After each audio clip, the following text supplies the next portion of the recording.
Capítulo 5 Motores definición En el capítulo 1 el concepto mecatrónica se definió y se trató con amplitud y entre más se avanza en el estudio de este libro, más claro debe quedar el tema del que se trata. Aún así, aunque es una palabra interesante, puede resultar un poco confusa o muy técnica para muchas personas que no están familiarizadas con el tema. Entonces podemos, aunque sea durante este capítulo, buscar un sinónimo a la palabra y en este caso será robótica. La robótica es una actividad técnico-científica dedicada al desarrollo y construcción de dispositivos cuya finalidad es realizar tareas en la misma forma en la que son realizadas por las personas. Esta imitación de tareas puede ser sencilla o muy compleja, por lo que una de las características más impresionante puede ser el movimiento que realizan los robots. De aquí que se diga que si no se mueve, no es un robot. El movimiento que se pueda lograr en los robots solo es posible a través de un motor, o varios, conectado a una serie de poleas, engranes o de cualquier otro mecanismo mecánico que ayude al movimiento del elemento del robot. Por lo tanto, vale la pena revisar los fundamentos de operación de los motores que nos permitan introducimos en este fascinante tema. Motores de corriente directa, DC. Los motores de DC son dispositivos tecnológicos perfectamente estudiados que combinan eficiencia y una operación controlada con facilidad. Los primeros estudios y pruebas que se realizaron para desarrollarlos se hicieron en 1821. Un motor de corriente continua es un dispositivo mecánico que transforma la energía eléctrica en movimiento rotacional. La principal característica del motor de corriente continua es su capacidad de regular su velocidad desde cero hasta la máxima diseñada. Pensando en un prototipo que se quisiera desarrollar, la imagen que se muestra podría ser lo más representativo de estos dispositivos. Los motores de corriente continua están formados por dos partes principales: el estator y el rotor, concepto que se aclara en la siguiente imagen. El estator está formado por los polos magnéticos formados por imanes permanentes o por un debañado de cables de cobre. El rotor, generalmente de forma cilíndrica, está formado de un debañado con núcleo al que le llega a la corriente de la fuente de voltaje mediante dos escobillas. La magnitud de la fuente de voltaje va a determinar la velocidad del motor medida en revoluciones por minuto, RPM.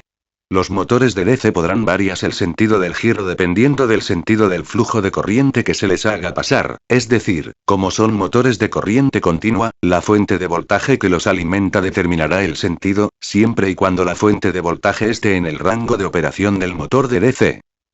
En una descripción más gráfica, el sentido de giro del eje del motor depende de la posición de la batería en los bornes del motor, lo que se puede representar de la siguiente forma. Una característica de este tipo de motores es que, por sí solos, no cuentan con detectores de posición en su giro, por lo que una vez que se les aplica el voltaje giran a máxima velocidad hasta que se corta el voltaje. Con base a esta característica, uno de los controles más comunes que se puede tener sobre estos motores es la dirección de giro.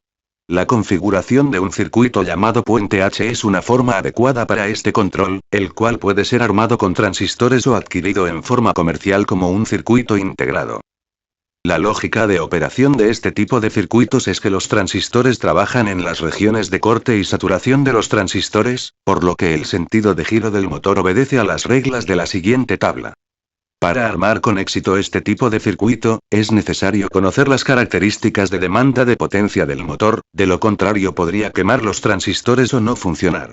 Los circuitos integrados pueden llegar a manejar fácilmente 1 ampere, por lo que habría que aumentar una etapa de potencia en caso de necesitar una mayor potencia. El circuito integrado modelo L298N es un buen ejemplo de un puente H que sirve para manejar motores de 4, 5V, 46V pudiendo proporcionar una corriente continua hasta de 4 amperes. El chip tiene 15 patas con 2 puentes completos diseñados para ser controlados con voltaje steel.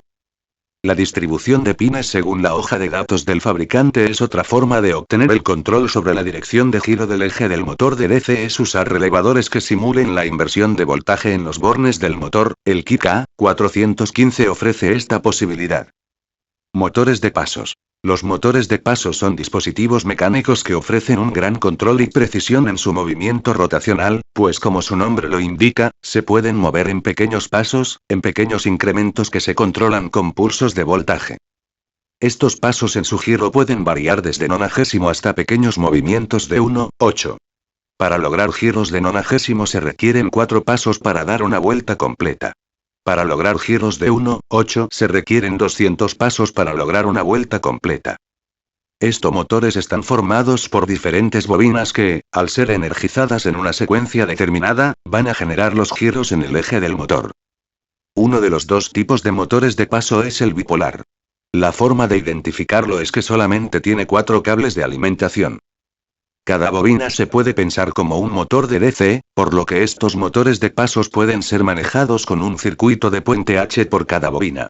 Así, un motor de pasos de maneja con 2 puentes H. El circuito integrado L293D es un buen ejemplo de un puente H que sirve para manejar motores de paso bipolar de baja potencia en un rango de 4, 5 V, 36 V, pudiendo proporcionar una corriente continua hasta de 600 mA. El chip tiene un encapsulado DIC de 16 patas con 2 puentes completos diseñados para ser controlados con voltaje STIL. La tabla de operación de este circuito es. El otro tipo de motores de paso es el unipolar. La forma de identificarlo es que tiene 6 cables de alimentación. Uno de los circuitos integrados de baja potencia usado para controlar este tipo de motores de pasos puede ser el ULM 2803, que es un arreglo de 8 transistores que pueden manejar una corriente máxima de 500 mA. Al igual que en el circuito anterior, la activación es en niveles TTL y es a través de las entradas de activación A, B, E y D, como se muestra en la siguiente figura. La secuencia se puede representar considerando las posiciones de las bobinas y su activación, lo que causa el movimiento del eje del motor. Las bobinas de color negro representan las energizadas, lo que produce el movimiento en el eje representado por la flecha. En esta secuencia se muestra una rotación completa, la cual puede lograr en un número diferente de pasos. Servomotores. Los servomotores son motores de DC que en el mismo cuerpo del dispositivo cuentan con un sensor de posición el cual permite identificar las posiciones angulares del eje. En muchas versiones, este sensor de posición es una resistencia variable la cual se convierte en el eje del motor, por lo que el rango de giro puede quedar limitado al rango del potenciómetro. La siguiente figura ilustra las partes principales de un servomotor en la que se aprecia el juego de engranes que reduce el giro del eje, por lo que se facilita el control de posición, ya que como se dijo en secciones anteriores, el motor de DC solamente tiene control de giro cambiando su polaridad. Esta última característica hace, de este tipo de motores, una herramienta muy útil en aplicaciones típicas de robótica, donde los rangos de operación se encuentran limitados como podría ser en el caso de una pinza para sujetar objetos. Los valores máximos comerciales se encuentran por debajo de los 220 grados en el rango de giro. La tarjeta electrónica cuenta con los elementos necesarios para medir y corregir la posición angular del eje. Esta tarjeta cuenta con 3 cables, uno de voltaje de alimentación, otro de tierra y uno más de control. El cable de control recibirá pulsos de duración variable que será el tiempo en que el motor va a estar prendido y así cambiará la posición angular del eje, por lo que la duración del pulso estará relacionada con los grados de giro del eje. Esta forma de control es conocida por las siglas PCM, que significan modulación codificada del pulso.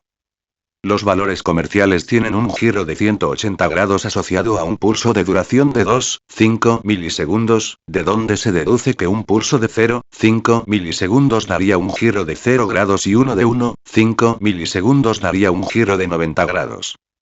Robótica. Robótica es un término que se explica por sí solo y que se aplica a esa inquietud humana por desarrollar dispositivos que simulen tener vida e inteligencia artificial. Estas características son usadas para desarrollar un sinnúmero de actividades repetitivas, pesadas, de alto riesgo para las personas o simplemente para entretenimiento.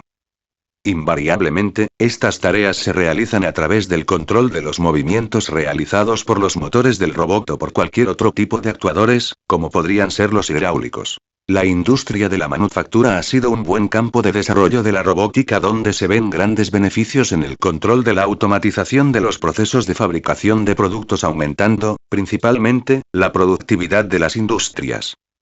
Aunque la creación de autómatas ha sido una actividad humana desde hace muchos años, fue a partir de 1980 que empezó el crecimiento de estas tecnologías y ha venido teniendo un crecimiento exponencial. En la actualidad, la robótica ocupa un lugar importante en muchas actividades productivas y de entretenimiento. En la automatización industrial, se usa en tareas repetitivas logrando grandes volúmenes de producción, en la programación selectiva de actividades para lograr volúmenes pequeños de producción, pero de una variedad importante de productos y para generar diferentes cadenas de producción con la finalidad de lograr productos complejos en poco tiempo, comparado contra una mano de obra calificada. En la agricultura, se han desarrollado robots especializados para automatizar las pesadas labores de los agricultores. Estos robots pueden detectar diferentes plantas, hierbas o vegetales y desarrollar tareas de identificación, recolección, clasificación, sembrado e incluso, de detección de plagas. En la actividad aeroespacial hay grandes avances, tanto que ya hay varios aeropuertos en el mundo que están certificados para el control automático de despegue y aterrizaje de aviones y en la carrera espacial los robots teledirigidos están desarrollando tareas de alto riesgo y complejidad para los astronautas. En el área de seguridad y combate al vandalismo, la policía va teniendo dispositivos de ayuda que les permite obtener información de zonas internas de alto riesgo mediante el envío de información de vídeo, audio y otras a los policías que se encuentran en el exterior. Y quedan muchas más aplicaciones por platicar y crear, por lo que es el momento de seguir avanzando en el estudio de la mecatrónica y usar esta disciplina para la innovación de nuevos sistemas de automatización y control.